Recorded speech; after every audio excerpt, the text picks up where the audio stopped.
안녕하세요. 끝까지 보면 도움이 되는 마준마 TV입니다. 해가 바뀌면서 정부 제도도 여러 부분에서 변하고 있습니다. 무엇이 어떻게 바뀌었는지 잘 알고 무엇을 해야 하는지 확인하는 것이 중요한데요. 몰라서 못해서 못 받을 수도 있기 때문입니다. 특히 고령자분들의 경우는 계속해서 바뀌는 정부 제도에 대해서 빠짐없이 확인하시는 것이 쉽지 않으실 수 있는데요. 오늘 내용 많은 분들이 확인하시고 앞으로 무엇이 어떻게 달라져서 무엇을 해야 지원을 받을 수 있게 되는지 꼭 알아두시길 바랍니다. 그런 관련 내용이 궁금하신 분들은 오늘도 끝까지 봐주세요. 26년부터 우리 일상에 많은 것들이 달라집니다. 오랜 시간 동안 유지되어 오고 있었던 제도가 바뀌기도 합니다. 특히 어르신들이 받으셨던 혜택 관련 내용이 달라지기도 합니다. 많은 사람들이 시중은행을 이용합니다. 그리고 시중은행뿐만 아니라 새마을금고, 농협 등 상호금융권을 이용하는 경우도 많습니다. 아마 어르신들의 경우 은행과 상호금융권 모두 이용하시는 분들이 생각보다 많이 계실 것 같습니다. 26년 1월부터 완전히 달라진 제도가 있습니다. 1976년도에 도입된 이후 약 50년 동안 지속적으로 시행되어 왔지만 올해부터 바뀌기 때문에 이제 잘 알아두셔야 합니다.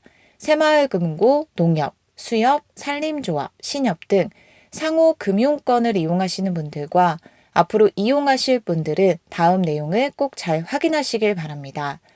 지난해 7월 세제 개편안이 추진되었습니다. 개편안이 추진된 이유는 오히려 소득이 높은 사람들을 위한 제도로 운영되는 등 그동안 해당 제도 도입의 실제 취지와 어긋난다는 의견이 제기되어 왔기 때문입니다. 지금까지는 상호금융권을 이용하면 내지 않아도 되는 것이 있었습니다. 바로 이자소득세 14%인데요. 쉽게 이해하실 수 있도록 예를 들어서 설명드릴게요. 3천만 원을 은행에 예금했고 금리가 연 3.5%라고 한다면 일반은행의 경우 연이자 3천만 원에 3.5%인 105만 원, 세금 15.4%인 약 16만 1천 원, 따라서 실수령액은 약 88만 9천 원입니다. 반면 상호금융권의 경우는 연이자 105만 원, 세금은 지방소득세 1.4%인 약 14,000원 발생하고 실수령액은 약 103만 6천 원입니다. 이럴 수 있는 이유는 상호금융권은 조합원, 준조합원의 경우 1인당 3천만 원까지 예탁금 비과세 혜택을 받았기 때문입니다. 일반적으로는 이자소득세 14%와 지방소득세 1.4%를 합쳐 총 15.4%의 세금을 부담해야 하지만 상호금융권 비과세 혜택을 받으면 지방소득세 1.4%만 부담하면 됐기 때문에 세금 부담이 낮고 더 많은 금액을 수령하게 됩니다. 하지만 26년 1월부터 달라졌습니다. 올해부터는 총급여 7천만 원, 종합소득 6천만 원을 초과하는 사람의 경우 일정 비율의 세율이 적용됩니다. 26년 5%, 27년부터는 9% 과세가 적용됩니다. 그러면 총 급여가 7천만 원 이하인 경우는 어떨까요? 28년까지는 비과세 혜택을 받을 수 있고 29년부터 5%, 30년부터 9% 세율이 적용될 예정입니다.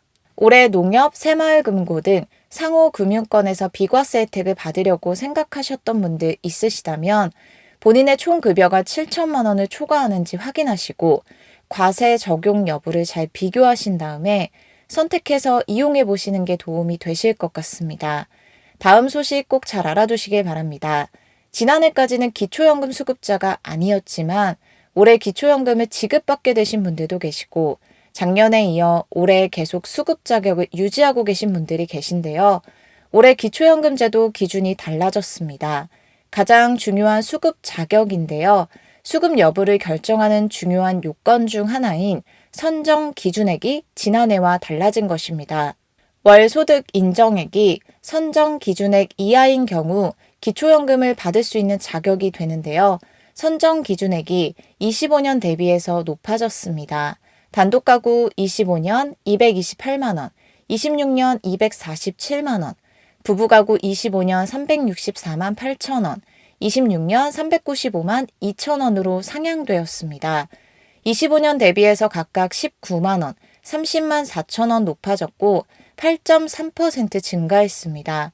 올해는 65세가 되는 1961년생 어르신부터 기초연금 신청이 가능하다는 점도 잘 알아두시고 주소지 관계없이 주민센터나 국민연금공단 지사 방문 또는 복지로 홈페이지를 통해서 신청하시면 됩니다. 그런데 기초연금 수급자분들이라면 26년부터 반드시 알고 계셔야 할 새로운 내용이 있습니다. 기초연금 받는 사람 통장 이것에 대해서 꼭 확인하시길 바랍니다. 올해부터 기초연금 수급자분들을 대상으로 본격적으로 시행하는 제도가 있습니다. 26년 1월 1일 이후 기초연금 수급자로 변경되어 혜택을 받을 수 있게 되었습니다. 기초연금 수급자분들은 매달 은행 계좌로 지원금을 지급받고 계실 거예요. 은행 거래를 하고 계신 분들은 다음 내용을 잘 확인하시길 바랍니다. 기초연금 받는 사람이라면 내지 않아도 되는 것을 낼 수도 있기 때문인데요. 일반적으로 금융상품에는 15.4%의 세금이 부과됩니다. 예를 들어서 설명드릴게요. 통장에 5천만 원을 정기예금했고 금리 3%가 적용받는 경우 연이자 5천만 원의 3%인 150만 원, 세금 15.4%인 약 23만 1천 원이 발생합니다. 그래서 실제 받는 돈은 약 126만 9천 원입니다. 그런데 부과되는 세금 15.4%를 내지 않아도 되는 경우가 있습니다. 올해부터 기초연금 수급자분들을 대상으로 시행되는 비과세 종합저축 제도를 이용할 경우 5천만 원까지 이자에서 세금이 0원이 됩니다. 이런 제도가 있는 줄 모르셨던 분들 많은데요.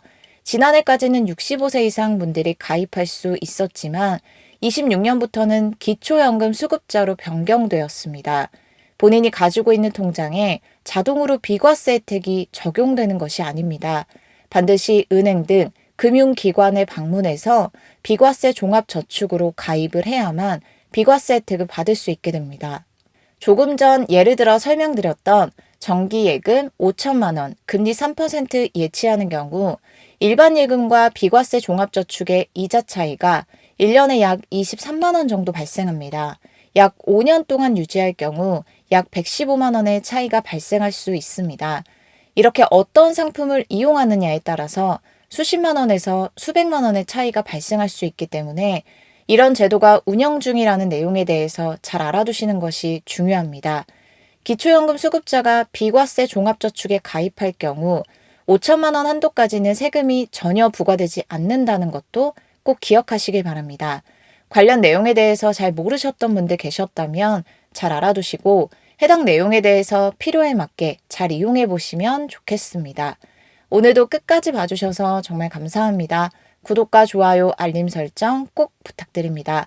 항상 건강하고 행복하세요. 감사합니다.